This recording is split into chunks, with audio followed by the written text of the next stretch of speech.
Bien, mis estimados hermanos, buenos días. Dios les bendiga y les guarde.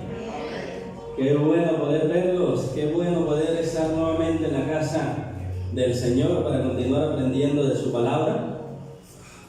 Quiero invitarlos a que abran la palabra del Señor en Lucas. Lucas capítulo 2. Hoy nos corresponde estudiar el último pasaje de Lucas capítulo 2, es decir, el que está desde el verso 41 hasta el verso 52. Lucas capítulo 2, desde el verso 41 hasta el verso 52.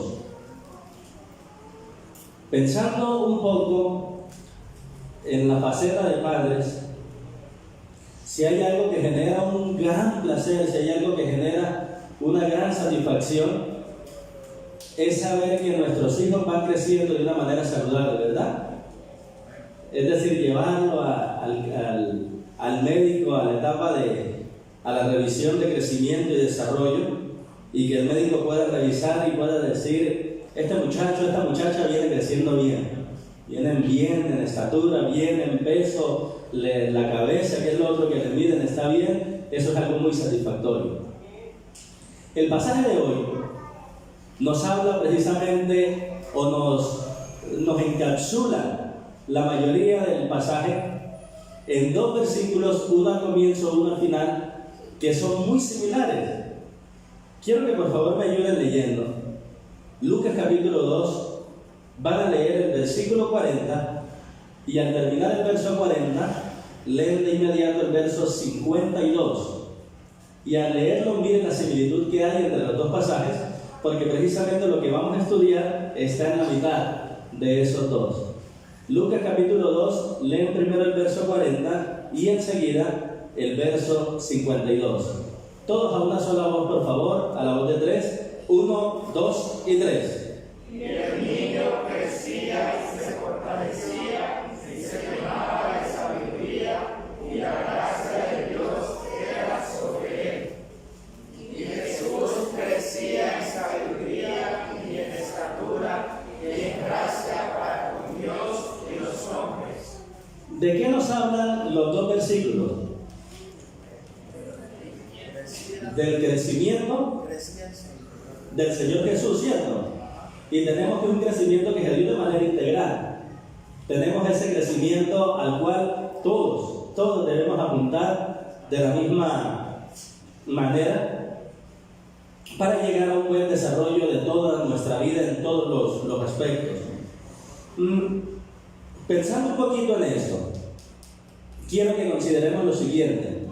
Ese pasaje que está enmarcado en dos versículos que hablan de lo mismo, del crecimiento del Señor Jesús, tiene de particular que nos va a decir, o nos va a encapsular 12 años de la vida del Señor Jesús en un versículo, y el resto nos va a hablar de qué hizo él a esa edad de 12 años, con la importancia de que el verso 49 tiene las primeras palabras registradas del Señor Jesús.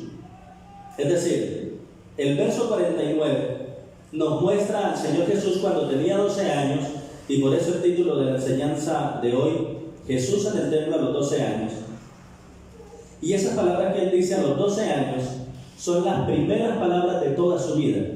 Por eso tiene una especial interés ese pasaje, para que nosotros miremos cómo a través de que el Señor Jesús va creciendo en todos los ámbitos de la vida de una manera perfecta, nos da la seguridad de que al final de su vida, cuando él ofrece su vida como un sacrificio, se acepta totalmente, porque así como tuvo una vida perfecta, el sacrificio de él también fue un sacrificio perfecto.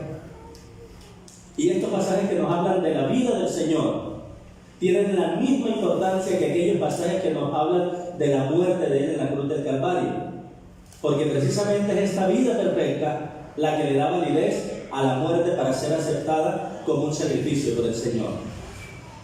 Vamos a tratarlo bajo 4 enunciados, siendo el primero de eso la quedada o el momento cuando el Señor se quedó en Jerusalén después de la fiesta. Yo les voy a pedir el favor a ustedes de que me vayan ayudando a leer el pasaje, tal cual como lo hicieron ahorita al comienzo, y a medida que lo vayamos leyendo vamos a hacer algunas observaciones del mismo. En esta ocasión, como lo dice la diapositiva, vamos a leerlo desde el verso 41 hasta el verso 50, por favor. Vamos a leerlo también como lo hicimos hace un momento. 1, 2 y 3. Iban sus padres todos los años a Jerusalén en la fiesta de la Pascua. Y cuando tuvo 12 años, subieron a Jerusalén conforme a la costumbre de la fiesta.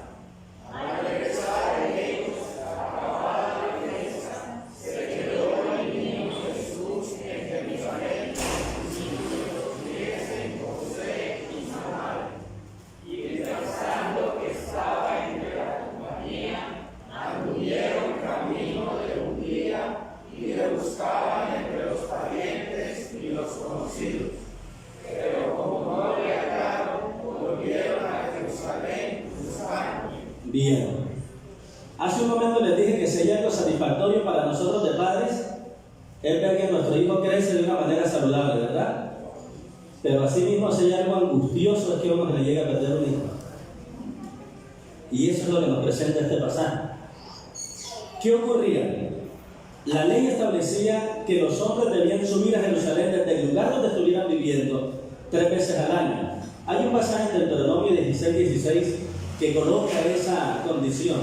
Dice así: 3 veces cada año aparecerá todo varón tuyo delante de Jehová tu Dios en el lugar que Él escogiere. Ya a estas alturas nosotros sabemos cuál es el lugar que el Señor escogió. ¿Cómo se llama el lugar que el Señor escogió para establecer su templo? Jerusalén, muy bien. Entonces se va a presentar en Jerusalén. Óiganlo cuándo. 1. En la fiesta solemne de los panes sin levaduras. 2. En la fiesta solemne de las semanas. Y 3. En la fiesta solemne de los tabernáculos. Y ninguno se presentará delante de Jehová con las manos vacías. Una de esas fiestas que aparece ahí en la del verso 41, la fiesta de la Pascua. Recordemos que se celebraba en la fiesta de la Pascua. El momento o la noche, para ser más preciso, cuando el Señor se fue por todo Egipto, matando a todos los primogénitos, con excepción de los primogénitos en cuyas casas estuviera puesta ¿qué? Sangre. ¿Por qué razón? Porque ese día el Señor salió a matar a todos los primogénitos para demostrar que Él es el Señor. Pero aquella sangre que tuviera sangre, aquella casa que tuviera sangre en sus postes, había creído en el mensaje del Señor y había dicho: Señor, yo sé que tu juicio es justo, pero en cambio, en lugar de mi hijo, yo te ofrezco este cordero inocente. Colocaban las manos sobre el cordero, lo sacrificaban, y por esa razón desde allá se siguió remarcando lo que se anunció desde Génesis 3: sin derramamiento de sangre no hay perdón de pecados. Eso era lo que recordaba esa fiesta de la Pascua.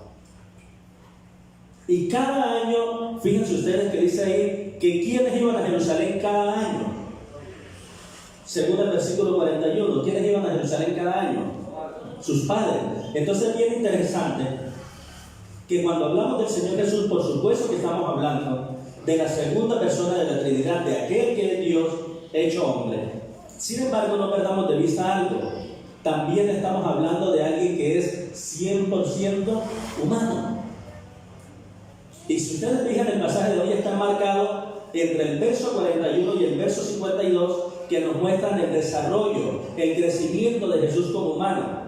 ¿Qué indica eso? Que si bien es cierto que Él es 100% Dios, también en su faceta de 100% hombre, Él tuvo que aprender todo tal cual como lo aprende usted, tal cual como lo aprendo yo. Lo tuvo que aprender. Y aquí yo quiero llamar la atención a algo importante y que nos motiva a nosotros los padres. Dese cuenta que la Biblia no registra que José y María le dijeron a Jesús: bueno, Jesús, la Biblia dice que cada año hay que subir en la Pascua. Y otra vez, Jesús, la Biblia dice que cada año hay que subir en la Pascua. Y otra vez, la Biblia dice que hay que subir en la Pascua cada año. No dice eso. Lo que la Biblia registra es que en lugar de decir José y María, hicieron. Y de aquí la lección tan importante para nosotros, padres. Recordemos que nosotros podemos decir lo que sabemos, pero al final siempre se va a reproducir lo que somos, lo que hacemos. Es el ejemplo el que va a arrastrar a nuestros hijos. Y si nuestros pies están apuntando hacia la cruz de Cristo, buscándole cada día y deseando ser como Él, nuestros hijos van a seguir esas mismas huellas. Por lo cual esto es lo que se ve aquí. Sus padres yendo cada vez cumpliendo con lo que exigía la ley año tras año. Pero el verso 42 registra que el Señor Jesús tenía ¿cuántos años? 42, sí. Que el Señor Jesús tenía ¿cuántos años? 12. En los 12 años, en los 12 años, cada judío se convertía en lo que ellos llamaban un hijo de la ley. Y al año siguiente, es decir, a los 13, era aceptado en la comunidad judía, era aceptado en la sinagoga, en lugar de reunión, como un adulto, a los 13 años. Y a los 12 años, en esto que los judíos conocían como Bar Mitzvah, ¿qué era lo que se hacía? Se cogían o tomaban los maestros de la ley a este niño y comenzaban a hacerle preguntas acerca de la ley para mirar si este niño había tenido un buen desarrollo en lo que es la ley del Señor. Ahora bien, observen ustedes que se le perdió el hijo. Cuando estuvieron andando un día de camino fue que se dieron cuenta, y cualquiera de nosotros podría decir, hombre, pero qué irresponsable José y María. Pero antes de decir eso, permítanme explicar un poco de cómo se desarrollaban esas idas a Jerusalén. Cuando iban a Jerusalén de los diversos lugares, como el camino era peligroso y tenían que enfrentarse a secuestradores, a ladrones, a una cantidad de peligros, se acostumbraba a hacer caravanas de personas. Entre más grande la caravana, pues mejor, porque menos probabilidad de que lo robaran. ¿Qué se hacía en las caravanas? En la parte de adelante iban las mujeres y los niños. ¿Por qué en la parte de adelante las mujeres y los niños? Porque siempre un hombre va a poder ir al ritmo de mujeres y niños, pero no siempre las mujeres y los niños van a ir al ritmo de uno de hombre. Entonces se mandaban adelante en protección para ellos, y los varones se quedaban atrás. ¿Qué ocurría? A los 12 años, que es la edad que tenía Jesús, era una edad donde él podía estar en cualquiera de los dos lados. ¿Por qué razón? Porque a los 12 años él podía decir, no, pues soy un niño, todavía apenas voy a entrar. O también podría decir, no, ya soy un adulto, ya me aceptaron. Entonces está José atrás de la caravana pensando, ¿Jesús va a dónde? Adelante con María. Y está María adelante de la caravana pensando, Jesús va atrás con José. Y así caminaron un día. Por eso después de un día lo buscan y no lo encuentran. Entonces un día de para allá, un día de para acá, ¿cuántos van? Y un día buscándolo en Jerusalén, 3. Y ahí se va registrando entonces esa parte de que ellos volvieron a Jerusalén buscándole. Pero después de haber visto esto, de cómo Jesús se quedó en Jerusalén, es interesante que cuando llegaron a sus padres a Jerusalén y lo encontraron, se dieron cuenta que Jesús interactuó con los doctores de la ley. ¡Qué interesante! Ayúdenme por favor ustedes, si son tan amables, a leer el verso 46 y el verso 47. Verso 46 y verso 47. A la voz de 3. 1, 2 y 3. Y aconteció que 3 días después le hallaron en el templo, sentado en medio de los doctores de la ley, oyéndoles y preguntándoles. Y todos los que le oían se maravillaban de su inteligencia y de sus respuestas. Bien.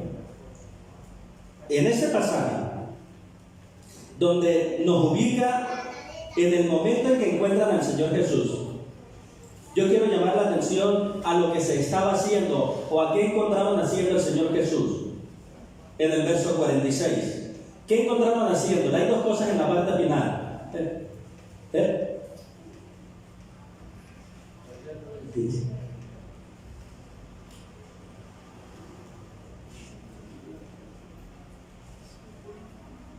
¿Qué fue hay dos cosas ahí que él estaba haciendo en la parte final del verso 46. ¿Qué cosas? Oyéndoles y preguntándoles. Y en el verso 47, ¿qué se nos dice que qué estaba haciendo?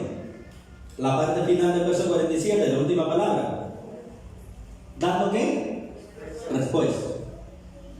Y aquí yo quiero que notemos lo siguiente. Este pasaje nos va a enseñar cuál es la clave, cuál es la manera correcta para poder conversar. Y si lo aplicamos a lo que estamos haciendo en nuestros días, en esta época en la iglesia, ¿cuál es la manera correcta de evangelizar? Por un lado, Jesús estaba oyendo, escuchando. Por otro lado, Jesús estaba preguntando. Y por último, ahí sí, Jesús estaba respondiendo. Yo quiero que nos detengamos aquí un momento, porque esto es muy importante. ¿Por qué razón? Porque en la violación de este principio de la comunicación es donde se encuentra la gran mayoría de nuestros problemas al hablar. ¿Por qué razón? Porque por violar esto muchas veces nos encontramos respondiendo cosas que no nos han preguntado y dejando de lado preguntas de las cuales sí nos han exigido respuestas. Dense cuenta que uno de los grandes problemas de la comunicación es que uno no oye para entender, sino para responder.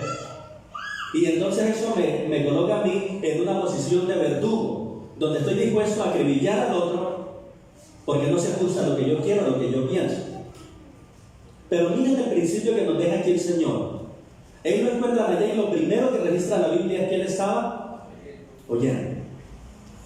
Después de que él oyó, él no se apresuró a hablar. Él no se apresuró a dar respuestas. Después de que él oyó bien, ¿cuál fue el segundo paso? Preguntar. ¿Qué ganamos nosotros cuando le preguntamos al que está interactuando con nosotros? ¿Qué ganamos? Piensen en esto. Yo quiero el Ruth, desde el ámbito psicológico, ¿qué ganamos cuando en vez de darle respuestas así de entrada al otro, le hacemos más bien una pregunta?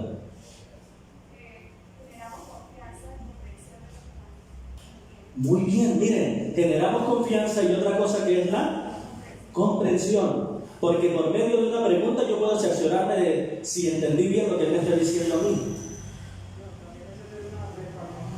Miren, se hace una retroalimentación, me dicen por acá. ¿Y qué me dicen ustedes? ¿Sí o no que cuando nosotros le hacemos una buena pregunta al otro, lo hacemos reflexionar acerca de lo que nos dijo? Pues eso es lo que se está dando aquí, mi hermano. Y por eso la importancia de oír y enseguida preguntar. Y miren que el último paso que se da es responder. Quiero ilustrarles esto. Joan y yo estuvimos en el viaje misionero que toda esta semana pasada. Y dentro de eso tuvimos un evento bastante especial con una señora, ¿cierto, Joan? Le dije yo a Joan y llegamos allá a un parque principal que hay en Quibdó y cogimos hacia la izquierda. Y comenzamos a recorrer lo que yo les quiero recorrer todas esas calles y caminamos mucho por ahí. Cuando ya nos íbamos a venir al día siguiente, que ya estábamos cerca de la hora del vuelo, le dije a Joan, vamos de nuevo al parque. Y cuando llegamos al parque le dije, ahora no nos vayamos a la izquierda, vayamos a la derecha, que quiero conocer para allá. Nos metimos a la derecha, yo iba con mi Biblia en la mano adelante y Joan iba detrás de mí. Salió una abuelita, ¿cuántos años podría tener Joan? ¿Cierto? Casi los 80 años. Y la abuelita pegó el grito, se asomó a la puerta y pegó el grito, oye, ustedes son evangélicos. Y Giovanni, que iba detrás de mí, le dijo, sí señora, somos evangélicos. Y ustedes son evangélicos y no me van a hablar a mí de la palabra. Ya cerca de la hora del vuelo, yo le decía al Señor que se retrase ese piloto y nos metimos a la casa. Comenzamos a hablar con ella y sucedió algo curioso. Esta señora era muy perspicaz, es decir, sabía de lo que hablaba. No estaba fuera de sí. Y comenzó a decirnos las cosas de la Biblia de una manera precisa y correcta, ¿cierto, yo? Nos resumió la Biblia muy bien. Y ella decía, Jesús es mi Salvador, Jesús es Dios, Dios es Jesús. Bueno, una cantidad de cosas que al escucharla yo me quedé pensando, ¿y yo por dónde le entro esta viejita? Entonces nos quedamos en silencio ambos escuchándola. a ver qué más nos decía. En una de esas ella dijo lo siguiente. Dijo, mire, cuando mi Señor mande por mí, yo me voy tranquila, porque ya yo tengo al día todos mis sacramentos. Obviamente, esa expresión me dejó ver que lo que la señora en el fondo tenía no era una salvación por la fe, sino una salvación por medio de obras. Después de haberlo oído, ya estuvo el punto de inicio. Le hice una pregunta. Señora tal, ¿usted cree que Jesucristo murió en la cruz? Me dijo, claro que creo que Él murió en la cruz. Y los que somos hijos de Dios sabemos eso.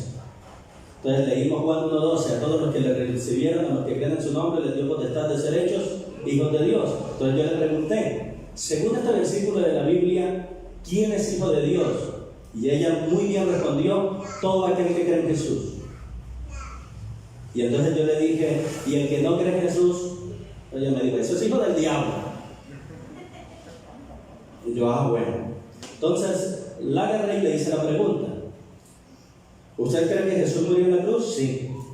Ahora le hago la siguiente pregunta. Si hubiera la manera de ser salvo, como por ejemplo guardar todos los sacramentos, ¿hubiera sido necesario tanto sufrimiento del Señor Jesús?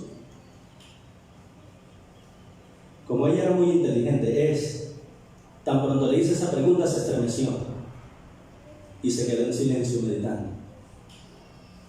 Después de que se agotó ese segundo paso, donde a través de una pregunta se hizo reflexionar sobre lo que ella decía, ya vino el momento de la respuesta.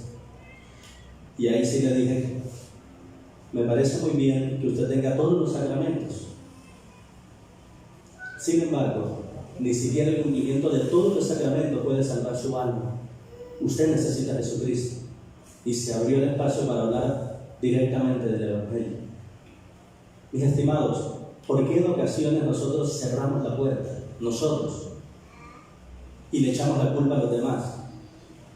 Porque violamos este principio que el Señor Jesús hizo para evangelizar. Él estaba hablando con maestros de la ley que 20 años más adelante les dice a través de Nicodemo, ¿eres tú maestro de la ley y no sabes esto? Personas que no conocían el nuevo nacimiento, que no lo habían experimentado. Le está evangelizando y este es el método de Él. ¿Por qué razón entonces a veces cerramos las puertas? Porque a veces creemos que evangelizar es ir como con una metralleta, dándole respuestas a las personas. Y pasamos por alto que ellas son precisamente eso, personas a las cuales podemos oír, para luego formularles una pregunta que los lleve a reflexionar acerca de la eternidad, acerca del juicio de Dios, acerca de la salvación de su alma. Y cuando ellos hayan comprendido, al menos intelectualmente, esas cosas, ellos van a preguntar, entonces, ¿qué debo hacer? Ese sí es el momento de responder. Mis estimados, evangelicemos a las personas partiendo de oírlas a ellas, siguiendo con lo que nos enseña el Señor, preguntarle. Y luego cuando ellas nos hagan preguntas a nosotros, respondamos, porque para eso tenemos la verdad de la palabra. Y la respuesta ya se va a dar con toda contundencia, sin dudar, con toda contundencia la vamos a hacer. Eso es lo que nos enseña Jesús en esa interacción, en ese interactuar con los doctores de la ley. Pero continuando con la historia, nosotros podemos apreciar también que Jesús responde ahora a las preguntas de sus padres. Y es bien interesante, porque aquí se marca un contraste y una declaración que, como lo dije al comienzo, es la primera declaración, la primera vez que se registra unas palabras del Señor Jesús. Y en esa primera expresión del Señor Jesús, lo que se registra es su deidad, que Él es Dios. Vamos a verlo. Ayúdenme por favor leyendo versos 48 hasta el verso 51, si son tan amables. Versículo 48 hasta el versículo 51. A la voz de 3. 1, 2 y 3. Cuando le vieron, se sorprendieron y le dijo su madre: Hijo, ¿por qué nos has hecho así? He aquí tu padre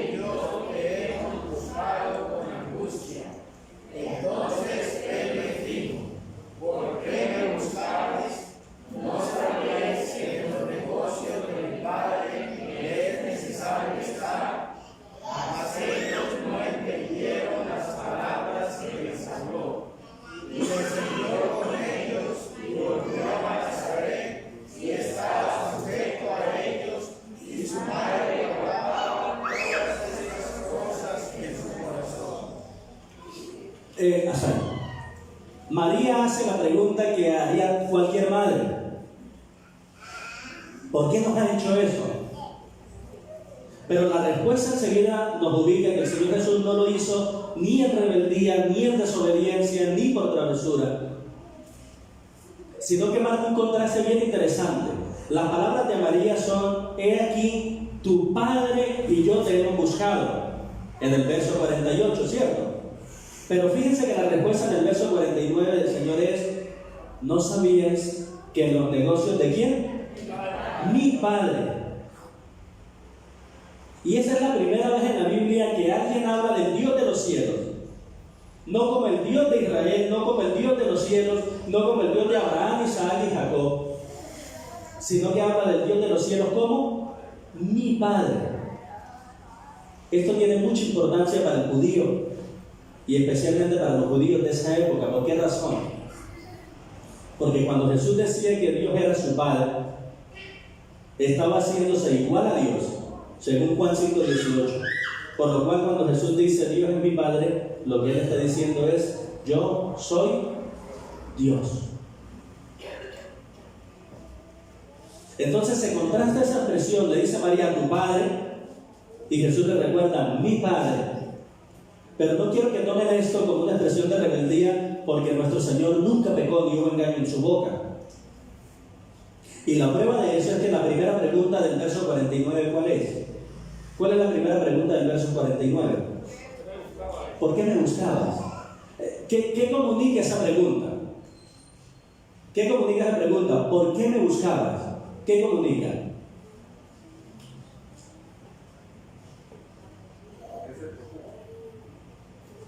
¿Perdón?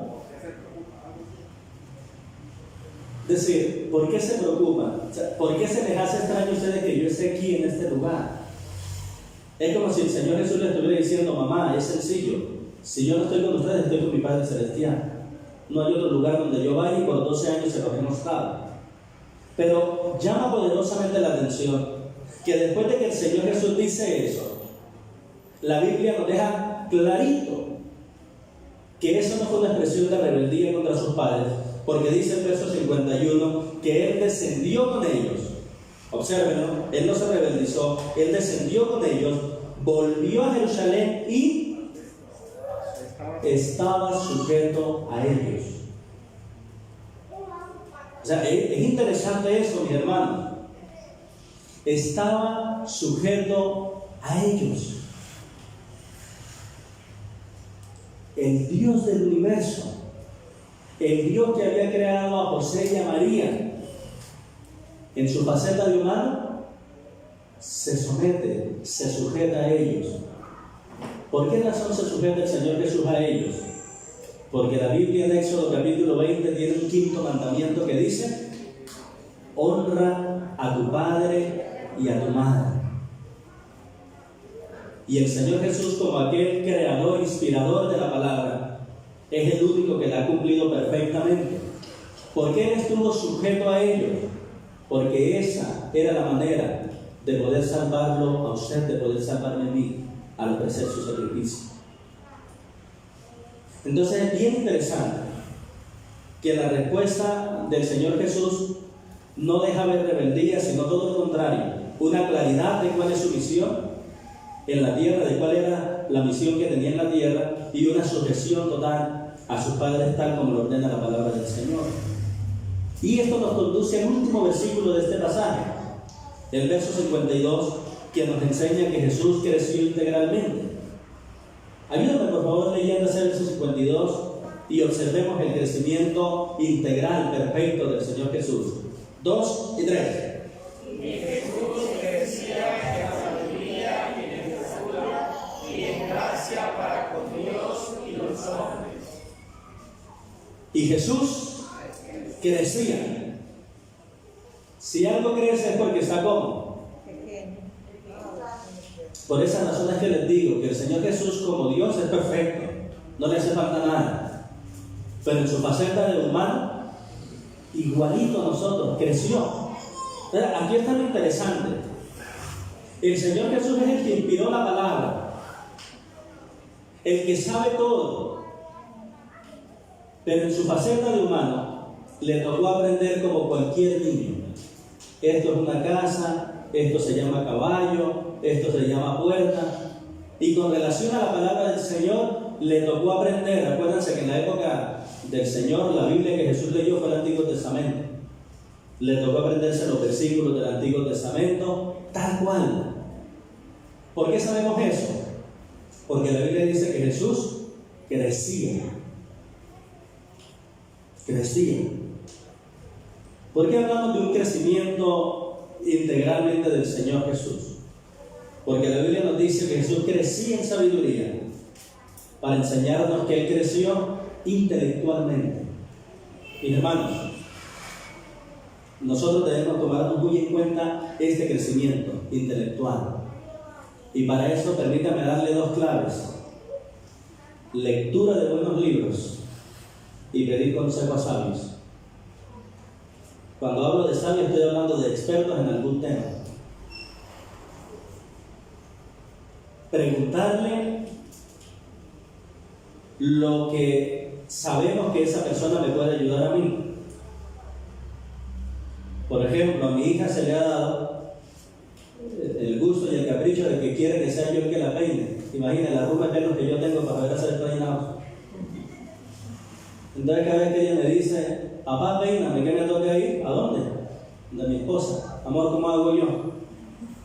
Y que ella me enseñe. Entonces cuando hablo de reunirse con sabios, como lo dice Proverbios 13:20, el que se junta con sabios, sabio será. Es la idea de preguntarle a la persona que yo sé que me puede ayudar.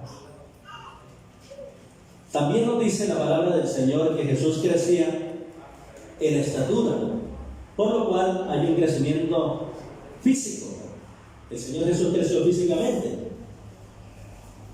Yo aquí quiero hacerles una motivación, mis hermanos.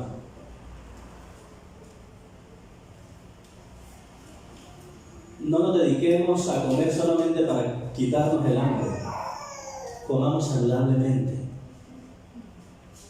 Comamos saludablemente. Miren, yo quiero hacerle unas preguntas y que reflexionemos.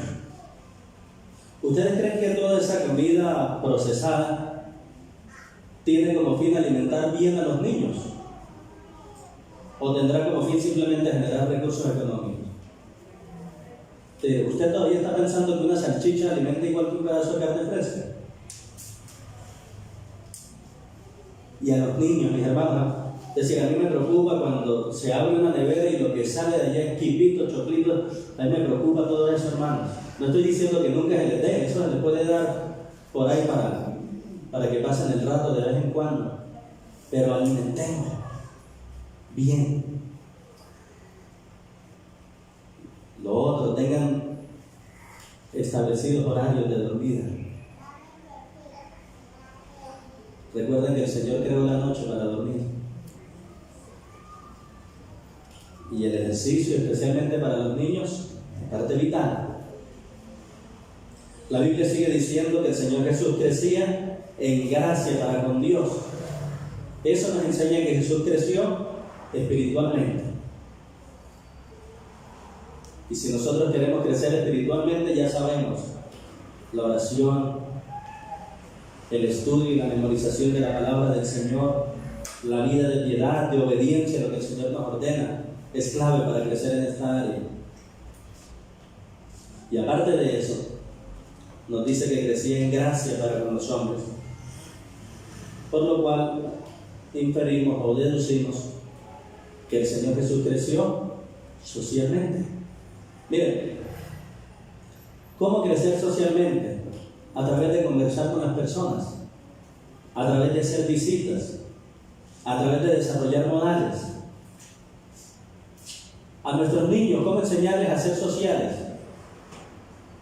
Esto, miren, se agarra al niño antes de salir de casa y se le dice, hijo o hija, vamos a ir a visitar a tal persona. Allá se tiene que comportar de esta manera.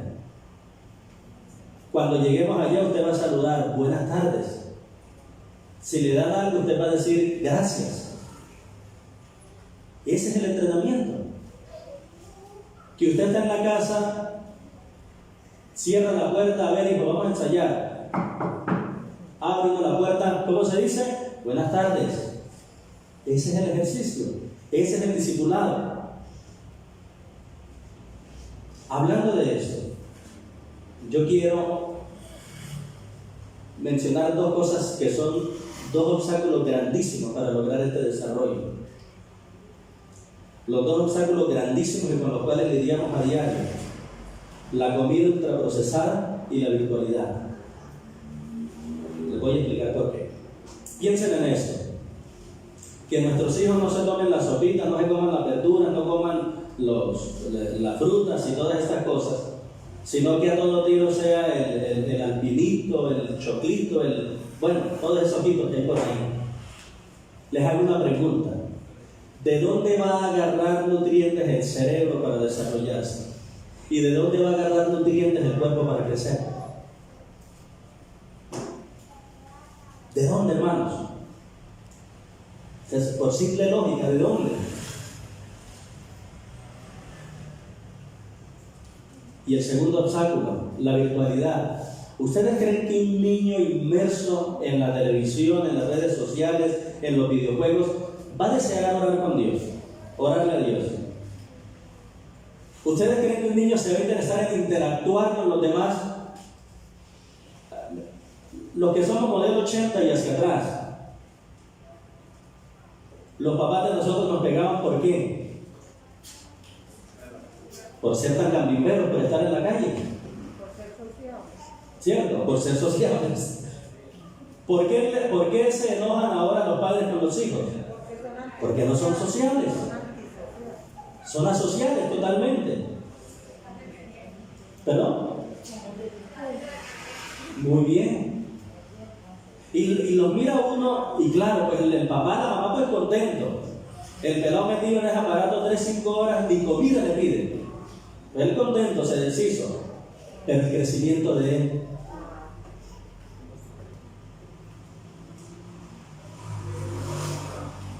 Estimados, cuando la Biblia nos enseña que Jesús crecía integralmente, no lo hace simplemente para mostrarnos cómo se desarrolló Él. Lo hace para mostrarnos cuál es la meta que usted y yo tenemos.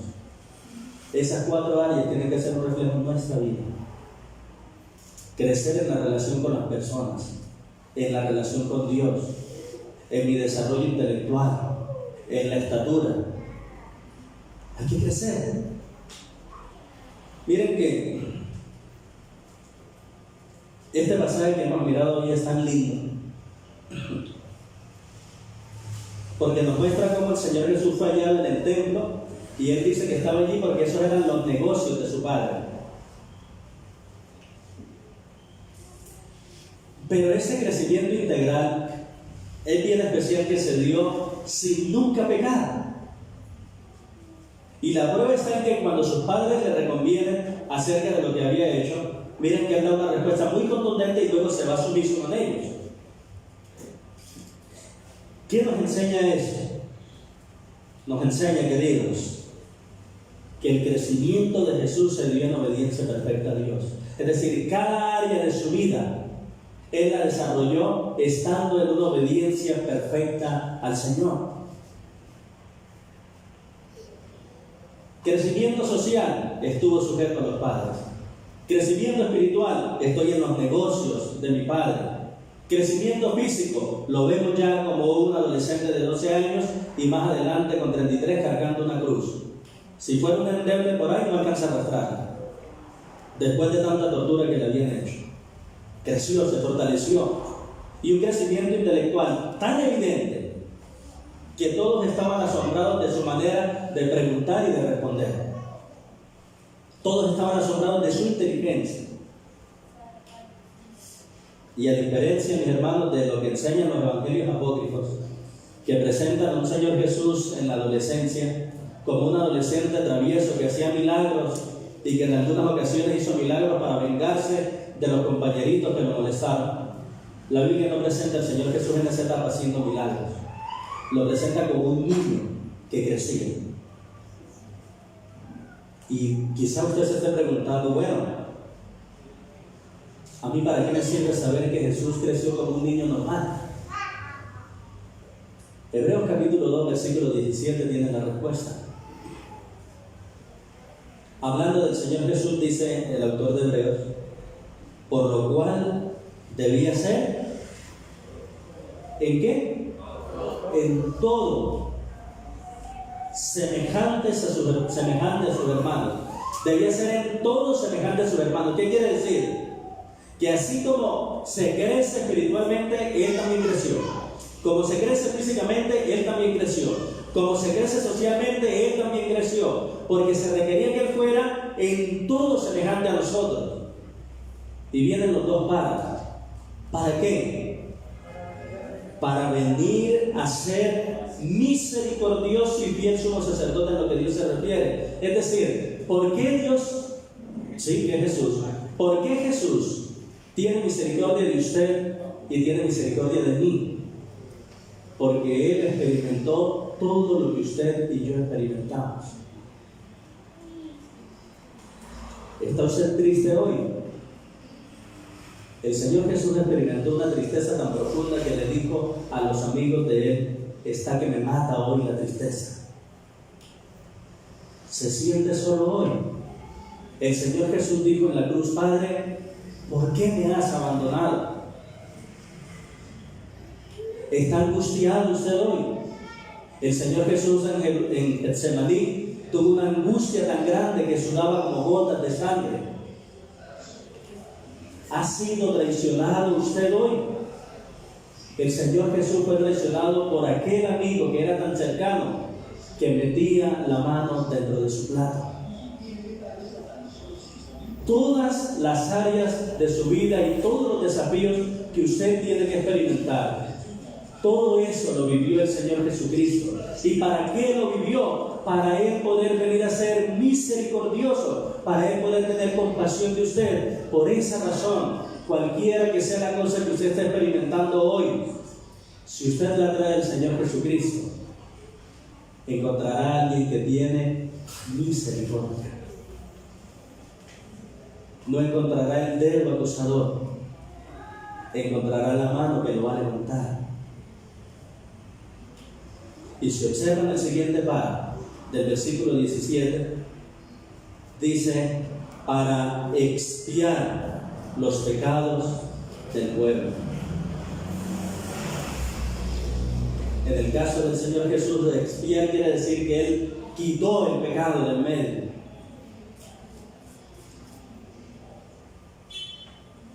Mi amigo, si tú hoy viniste sin Cristo, piensa en eso.